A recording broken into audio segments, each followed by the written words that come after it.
is in my life, so I hustle. What's up, YouTube, and welcome to IT Hustle. We will be continuing the series exploring the Blue Team Field Manual. In the last video, we dove into DNS server logging. In this video, we'll be getting into file hashing. So without further ado, let's get it. Hashing. So hashing is used to verify the integrity of data by generating a unique numerical digest of the given data. If the data is modified in any way from its original form, the hash value will be changed as well. So it's like tamper detection in your data, basically what file hashing is. So in the slide here, this is directly from the text. We'll be using the file checksum integrity verifier tool. Legacy tool, had to go to the Wayback Machine to grab that. And then we'll be looking at the native tools with PowerShell and the command line. So let's head over to the lab and check this out. Okay, so we're back in the lab. I'm gonna open up the DC, and this is what we're gonna do today's exercises from.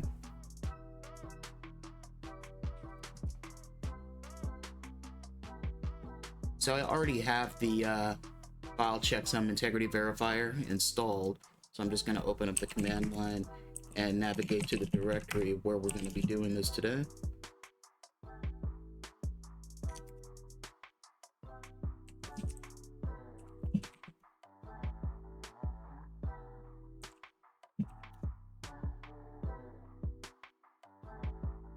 Okay. Alright, so in the first example, going to do a dir, so we see we have HR handbook in here, so we're going to run a hash on that. So fciv, then the name of the file. There we go. So there's the digest there. The default is MD5, and what's the syntax on that? There it is.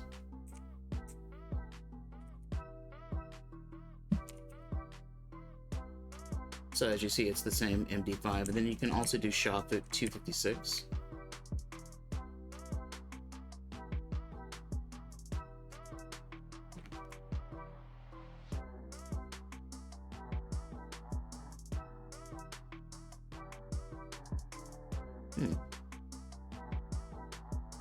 That looks like the same digest to me. I guess that's why it's legacy.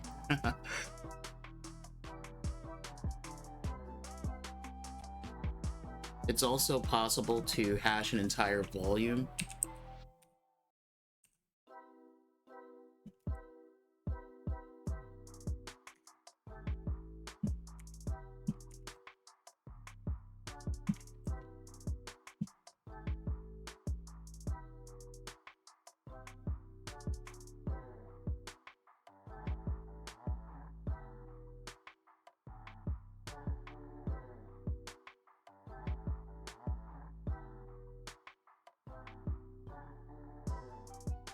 I'm not going to do the entire volume though, which would just be C.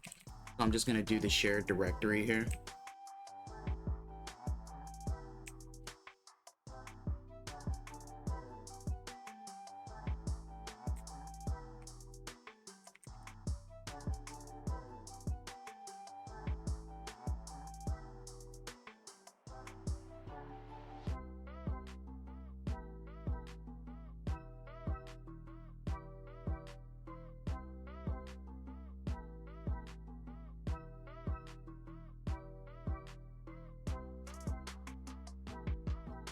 Okay, and there are the hash entries for everything in that directory.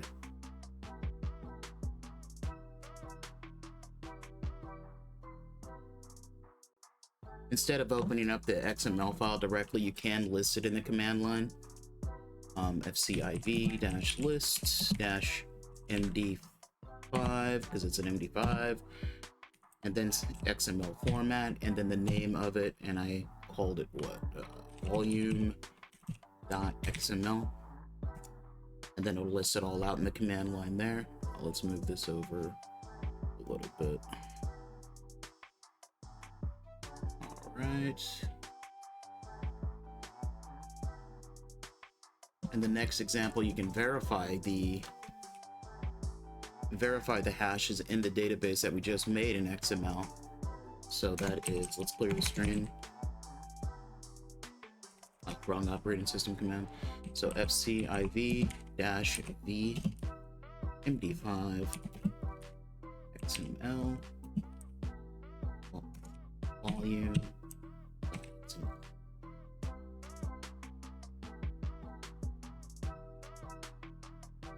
Okay, so they're saying there's a change.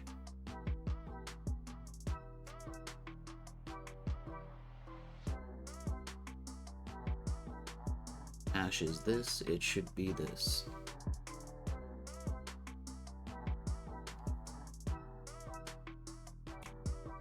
Okay, so we're actually going to run that back. So we're going to rehash the directory, the shares directory in MD5.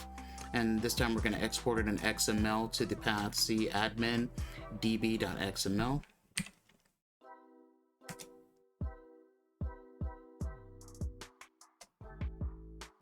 All right.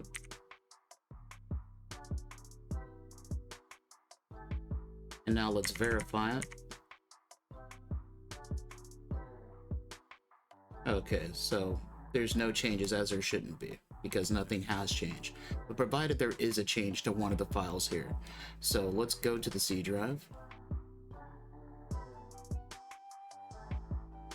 and shares, human resources, HR, and we'll just put in a test here, right? So since we changed one of the files, once we go to verify it, we see for that particular file that the value has changed, because the hash in the database was this, but since the change has been this. So we know that it's been tampered with, changed. Okay, in the next example, we're gonna use PowerShell, one of the native tools we can use for hashing. So I'll go ahead and open up PowerShell here. Yeah, we can use ISE. All right, and the default algorithm in PowerShell is SHA-256. And this time in the shares,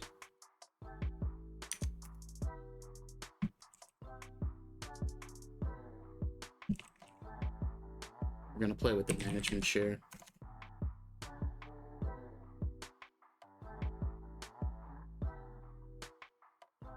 So the command get file hash, and then the name of the file. So since we're in this directory, you put a period, backslash, and then the files in that directory will show up, and I'll just tab autocomplete there. And then I'm going to pipe this into a format list to FL, so it's easily readable, the output. And that's pretty much it. So this is, so the default SHA-256, let's run that. All right, so the management handbook, that's the SHA-256 digest. You can also do SHA-1 and MD5. So the only difference is with this command, I'm just going to copy this. Behind get file hash, we do dash algorithm, it's auto completing with ISE, and then we could specify, you know, SHA-1, 256, 384, 512.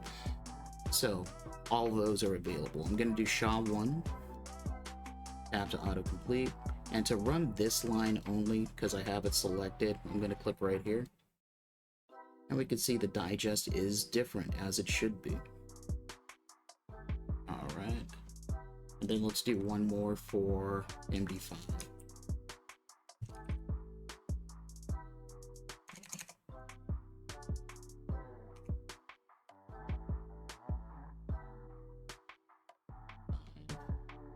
Run that.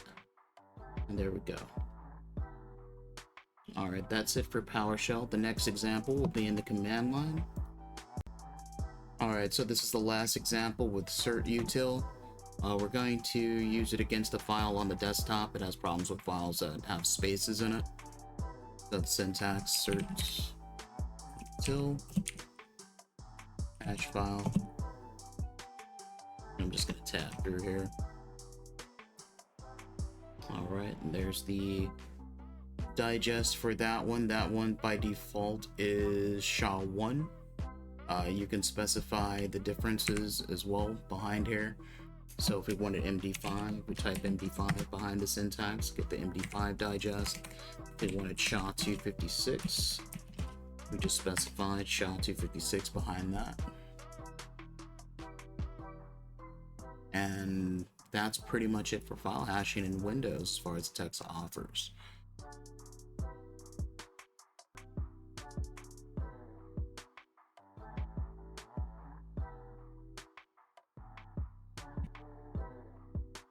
So that's it for file hashing. We were able to perform file hashing with the file checksum integrity verifier, native PowerShell, and native command line. But why use file hashing?